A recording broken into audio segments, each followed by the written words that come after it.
दोस्तों बात करेंगे आज चाइना और टर्की की मल्टीपल मिलिट्री प्लेन्स की सप्लाई हुई है पाकिस्तान के अंदर और मुझे लगता है कि वन आफ्टर वन 60 आवर्स के गैप में कई फ्लाइट आई और गई हुई और वो बड़ी फ्लाइट जंबो जेट टाइप की फ्लाइट थी और काफ़ी मिलिट्री सप्लाईज पाकिस्तान में टर्की से और चाइना से आई है। एक किस्म से कहा जाए तो एक ऐसा गठजोड़ जो कि काफ़ी मजबूत होता हुआ नजर आ रहा है। इसके अलावा रशियन ऑयल के ऊपर भारत अब परेशान भी पड़ता नजर आ रहा है क्योंकि जुलाई के महीने में भारत ने सभी रिकॉर्ड तोड़ के 55% क्रूड ऑयल रशिया से मंगा लिया और अब हालत यह है कि भारत को ईरान की तरह रशिया से मंगाना भी छोड़ना पड़ेगा एक आध और महीने के अंदर, जब वो रशियन एक्ट जो अभी पास हुआ है, थोड़ा सा पार्ट बाकी है, वो अभी अगस्त के लास्ट वीक में और साथ में सितंबर के फर्स्ट वीक में पास हो जाएगा।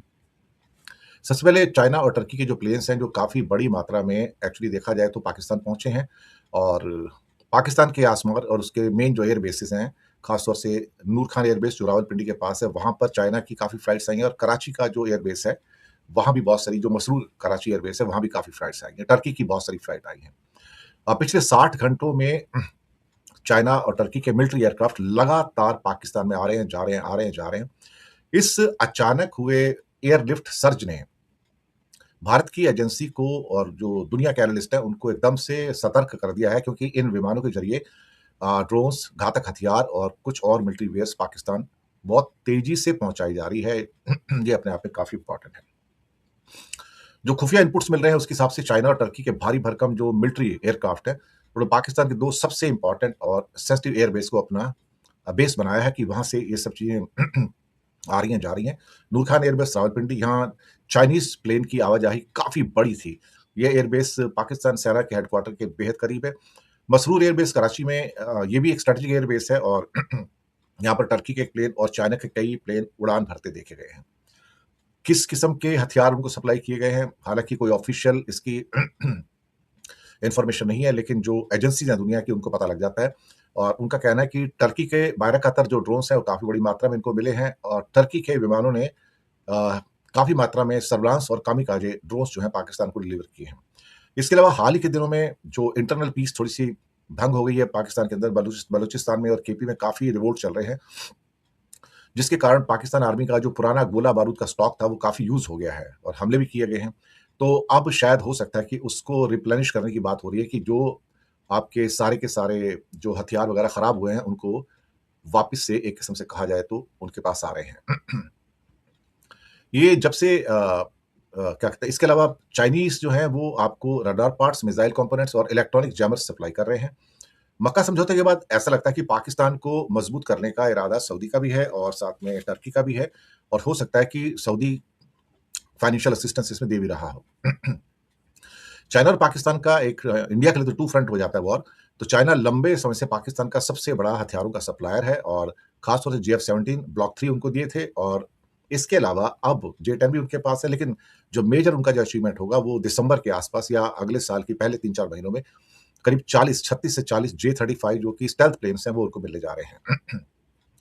पाकिस्तान को मिलिटरी मजबूत करना चाइना की एक सोची समझी स्ट्रेटजी है और इस बीच में पाकिस्तान एयरफोर्स ने और उनकी आर्मी ने बलूचिस्तान और केपी में जो एक्सट्रीमिज्म है उससे निपटने में अपने जो रिसोर्सेज है उसको गंवा रही है और उनको तुरंत बैकअप की जरूरत पड़ रही है। खासतौर से ड्रोन्स भी आ रहे हैं।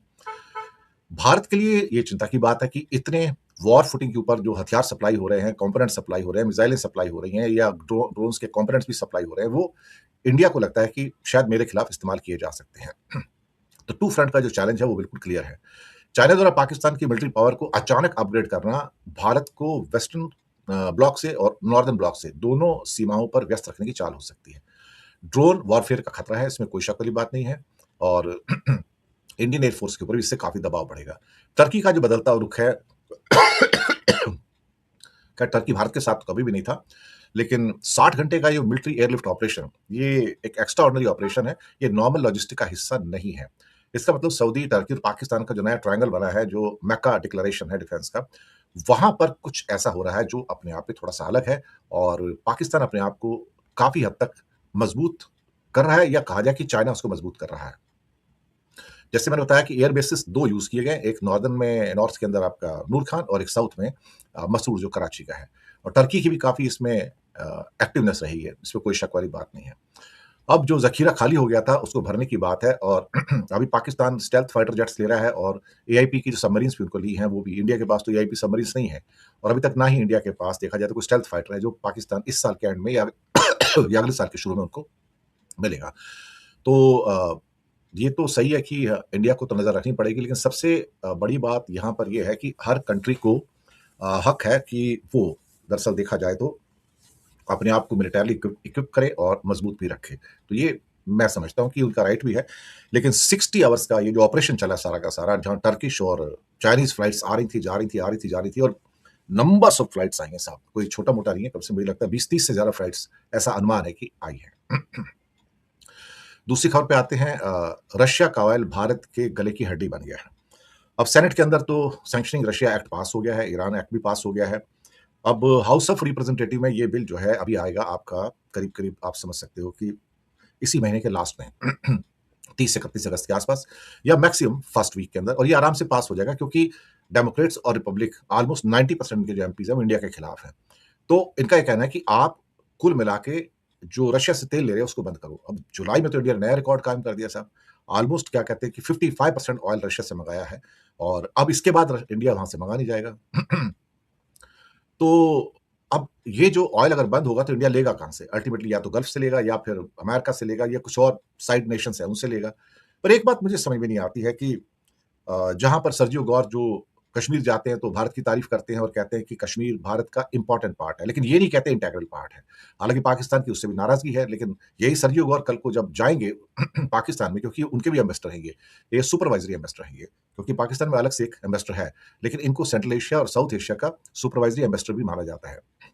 ये फर्स्ट टाइम ये कॉन्सेप्ट आया है, पहले मैंने आज तक अपनी लाइफ़ में ऐसा कॉन्सेप्ट कभी सुना नहीं है एक्चुअली, मैंने कभी नहीं देखा है। तो कहीं न कहीं ये बात तो बिल्कुल और बिल्कुल सही है कि जब यही सर्जियो गौर पाकिस्तान जाएँगे तो फिर कहेंगे कश्मीर जो है पाकिस्तान का इम्पोर्टेंट पार्ट है।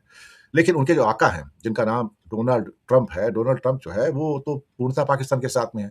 तो सर्जियो गौर एक स्टेटमेंट दे भी देते हैं, उससे भारत को खुश होने की ज़रूरत नहीं है, क्योंकि ग्राउंड पे जो पॉलिसी है वो सर्जियो गौर नहीं बना रहा है, वो सारी की सारी जो पॉलिसी है वो ट्रम्प साहब बना रहे हैं साहब और ट्रम्प साहब ही मालिक हैं, जो उनके दिल में आता है वो करते हैं। और इंडिया के ऊपर अगर ये लगाने जा रहे हैं तो फिर और मुसीबत हो जाएगी। अभी कल ही उन्होंने एक ऑर्डर नया दे दिया कि जो क्वार्ट्ज होता है, जो पत्थर होता है ना, पत्थर को तराश कर और उसकी कुछ बनाकर कुछ उससे भेजा जाता है। तो जितना अमेरिका इंपोर्ट करता है उसका 70% जो है वो क्वार्ट्ज जो पत्थर होता है सारा वो इंडिया से जाता है। उसके ऊपर ड्यूटी को बढ़ा के 25% से 55% कर दिया गया है, 55%। तो वहाँ पे इंडिया की वाट लग गई, अब दूसरी जगह से वो पत्थर जाएगा वहाँ पर। तो हमें करीब-करीब ना कहा जाए तो एक-एक करके ना हमको मारा जा रहा है, स्टेप बाय स्टेप मारा जा रहा है। तो भारत के विदेश मंत्रालय को या भारत के प्राइम मिनिस्टर को ये सर्जियो गौर के स्टेटमेंट से कोई बहुत ज़्यादा खुश होने की ज़रूरत नहीं है। ये मैं पहले से कहता आया हूँ। अगर आप उसमें खुश होना चाहते हैं तो हो जाइए, लेकिन मैं ये मान के चलता हूँ कि भई आप खुश मत हो, क्योंकि वहाँ की जो पॉलिसी है ना वो हमको पता है और जो व्हाइट हाउस की पॉलिसी बीच में छोटा-सा एक टाइम छोड़ दो, तो उसके बीच में फिर वैसे तो अमेरिकन एडमिनिस्ट्रेशन हमेशा ही पाकिस्तान के साथ रहा है।